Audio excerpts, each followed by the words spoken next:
tudo o que você queria saber sobre os plásticos, mas ninguém nunca te contou.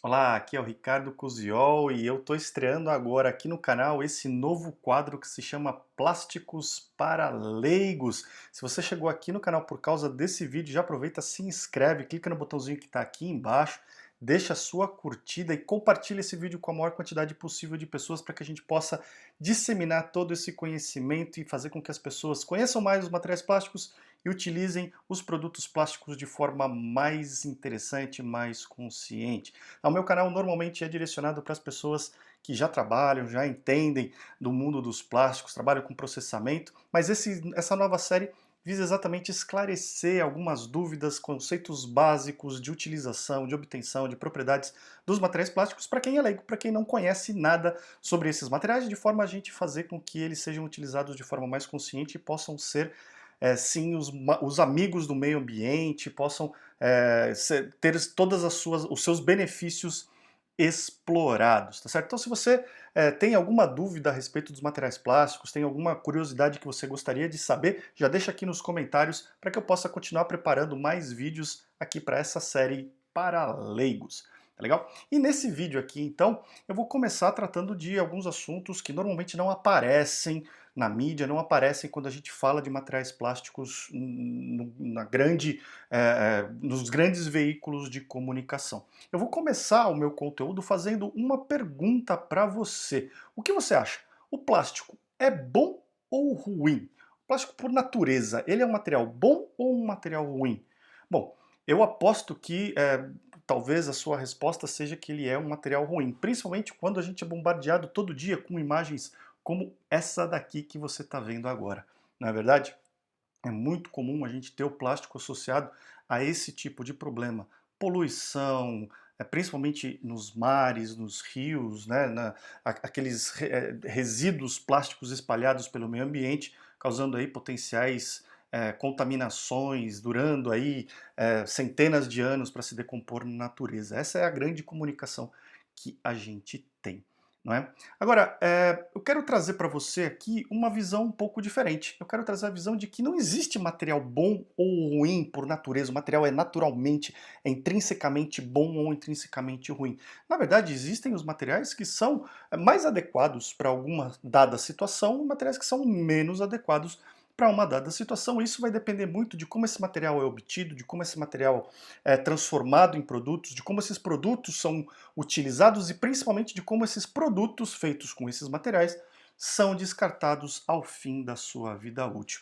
E principalmente os materiais plásticos podem ser grandes amigos do meio ambiente, como eu falei no começo desse vídeo aqui. É uma coisa que ninguém conta para você, né? Os materiais plásticos normalmente são associados, como você viu naquela imagem, como os vilões do meio ambiente. Mas, na verdade, quando bem utilizados, utilizados da forma correta e principalmente descartados da forma correta, eles podem ser os grandes amigos do meio ambiente. E é exatamente isso que eu quero mostrar para você com esse vídeo.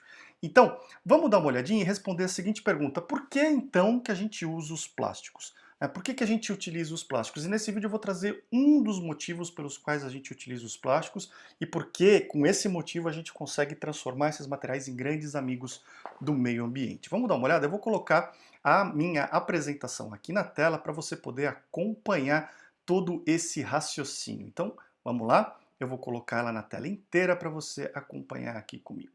O que acontece? O grande diferencial dos materiais plásticos, o porquê que eles são tão interessantes de serem utilizados, é por causa do impacto ambiental, que basicamente é o consumo de recursos naturais ou dano causado ao meio ambiente quando a gente utiliza um determinado material. E o impacto ambiental dos materiais plásticos é menor do que outros materiais quando a gente utiliza os materiais plásticos da forma correta, descarta esses materiais da forma correta. Como é que a gente mede o impacto ambiental? Vamos lá. Começa com a exploração da natureza. A gente precisa ir na natureza e retirar alguns recursos para criar os nossos materiais. Então a gente vai tirar minério de ferro para construir, para gerar aço, para gerar ferro. A gente vai tirar o petróleo para criar os materiais plásticos. A gente vai tirar as árvores para criar as madeiras e por aí vai. Então a gente começa explorando a natureza. E isso vai ter, obviamente, um impacto no meio ambiente. A gente vai causar algum tipo de dano no meio ambiente, mesmo que seja mínimo, mas vai causar, e a gente vai consumir alguns recursos. E eu vou representar aqui por essa barrinha o tanto de impacto ambiental que essa fase gera. Depois a gente vai beneficiar essas matérias-primas. A gente vai então pegar o minério de ferro e transformar em aço, a gente vai pegar o petróleo e transformar em plástico, vai pegar aquelas árvores e transformar em tábuas de madeira e por aí vai. E isso também consome alguns recursos, consome energia elétrica, consome água e tem também um impacto ambiental que eu estou representando aqui por essa barrinha. E a gente vai somando esses pequenos impactos ambientais para saber qual que é o impacto total do material que a gente está falando. Depois, a gente precisa pegar esse material que a gente beneficiou, o aço, o plástico, a tábua de madeira, e transformar em produtos, embalagens, brinquedos, aparelhos eletrônicos, como está representado aqui. A gente precisa transformar isso em produtos. E é óbvio que essa etapa também tem o seu impacto ambiental, também consome energia, consome recursos naturais, consome água e por aí vai. E tem o seu impacto ambiental. Importante mencionar que depois de todos esses processos, a gente precisa, obviamente, vender esse produto. Esse produto ele é feito com uma intenção de comercialização. Então, depois de fabricar os produtos, eles são enviados para comercialização, que tem também o seu impacto ambiental.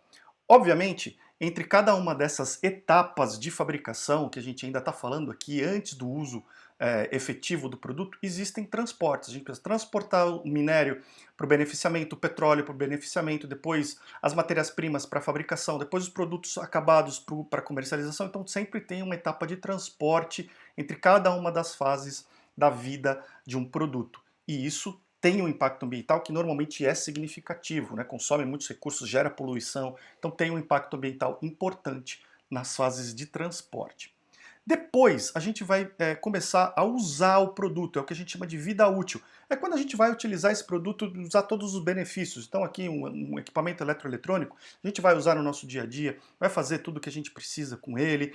E esse uso do produto também tem o seu impacto ambiental, que pode ser maior ou menor, dependendo de como você usa, de quantos recursos naturais você precisa para utilizar o produto. Agora, esse impacto ambiental referente ao uso do produto, à vida útil do produto, ele pode ser diminuído com um recurso muito interessante, que se chama reutilização. E quando a gente reutiliza, quanto mais a gente reutilizar um produto aumentando a sua vida útil, menor é o impacto ambiental dessa fase.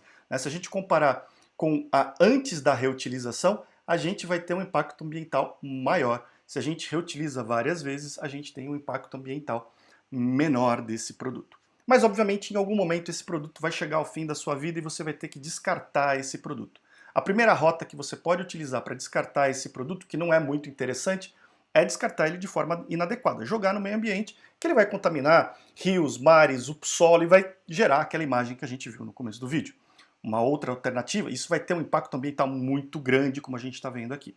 Uma outra alternativa é o descarte definitivo, que o material vai parar num aterro, num lixão. Isso, é óbvio, é um pouco melhor do que o descarte no meio ambiente, mas ainda assim não é adequado. É um descarte que vai fazer com que o material fique lá, ocupando um espaço, possivelmente contaminando o meio ambiente, num aterro, num lixão. Isso também tem um impacto ambiental relativamente grande. Uma terceira rota é o descarte para reciclagem. É quando a gente vai fazer com que esse produto possa ser reciclado e volte a esse ciclo e comece todas essas matérias-primas a girar novamente na cadeia, tal da economia circular que a gente tanto fala. E essa opção, obviamente, tem um impacto ambiental muito menor. E a gente vê aqui, então, que o impacto ambiental de um determinado produto é a soma dessas várias etapas e, dependendo de como a gente descarta, a gente pode ter um impacto ambiental maior ou menor. O interessante dessa fase final, principalmente, é que se a gente analisar essa parte do impacto ambiental total do produto, a gente vai ter três situações diferentes, dependendo de como a gente descarta esse produto. Essa primeira parte aqui de baixo, até o transporte, mais ou menos, ela depende exclusivamente da tecnologia, da engenharia. À medida que a gente vai evoluindo tecnologicamente, a gente consegue minimizar esses impactos ambientais, melhorando as matérias-primas, usando materiais mais amigáveis, usando meios de transporte mais eficientes, metodologias de fabricação mais eficientes, que consomem menos recursos e por aí vai. Depende basicamente da tecnologia, dos cientistas aplicarem o conhecimento para melhorar essa fase. Já essa fase aqui de cima, ou esses elementos aqui de cima dependem muito e praticamente exclusivamente de você, de mim, que utilizamos os produtos no dia a dia. Quanto mais a gente reutilizar um produto, menor essa barrinha amarela vai ficar. Se a gente descartar os produtos da forma correta, menores as barrinhas verdes vão ficar. Então, essas fases dependem de nós, de como nós usamos e descartamos principalmente os produtos que nós criamos. Quer ver um exemplo muito prático disso? Imagine uma sacolinha de supermercado, aquelas que geraram tanta discussão há um tempo atrás. Imagine uma sacolinha plástica, daquelas que você pega no supermercado, que pode ser reutilizada. E você pode reutilizar essa sacolinha até 3 vezes. Como voltar no mercado e usar ela novamente, usar ela como um revestimento para o lixinho da pia que você vai reutilizando várias vezes. Então, se você reutilizar uma sacolinha plástica cerca de 3 vezes depois de pegar ela no mercado, ela vai ter, em comparação com uma sacolinha de algodão, que é muito vendida para substituir essa sacolinha plástica, que é reutilizável, então, em comparação com a sacolinha de algodão até o fim da vida útil dela, a gente vai ter um impacto ambiental que é equivalente a essa bolinha que você está vendo para a sacolinha plástica. E eu vou representar como sendo 1. Agora, o impacto ambiental dessa sacolinha de mercado reutilizável em algodão até o fim da vida útil dela é desse tamanho, cerca de 400 vezes maior. Isso significa que o algodão então é um material ruim? Não, negativo. Assim como eu comentei com você lá no começo, não existe material bom ou material ruim, existe apenas o material mais adequado para uma dada situação. Isso mostra que talvez a sacolinha de algodão ela não seja adequada para todas as situações. Se você tem um perfil, por exemplo, que vai no mercado poucas vezes, consome poucas sacolinhas plásticas ao longo de um período de tempo muito grande, talvez, nesse caso, ainda a sacolinha plástica seja muito interessante para você. Agora, se você consome muitas sacolinhas, logo logo você vai estar num período de tempo muito curto, chegando a mais ou menos aquelas 400 sacolinhas que equivalem a uma sacolinha de algodão. Então aí, nesse caso, talvez valha a pena você partir para utilizar uma sacolinha de algodão reutilizável, porque os impactos ambientais vão ser equivalentes.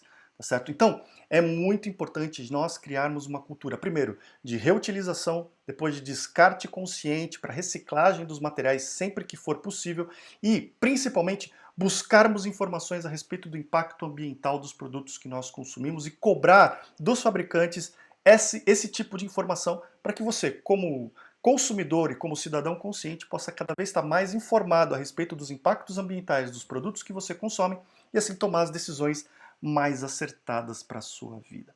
Espero que você tenha gostado desse conteúdo. Lembra de compartilhar esse vídeo e deixar sua curtida para que cada vez mais pessoas possam ter contato com esse conteúdo e aprender esses conceitos básicos e utilizar os materiais plásticos com consciência. Lembra de deixar sua pergunta, sua curiosidade aqui embaixo nos comentários para que eu possa criar outros vídeos como esse. Eu te vejo no próximo vídeo da série Plásticos para Leigos. Um grande abraço e até lá!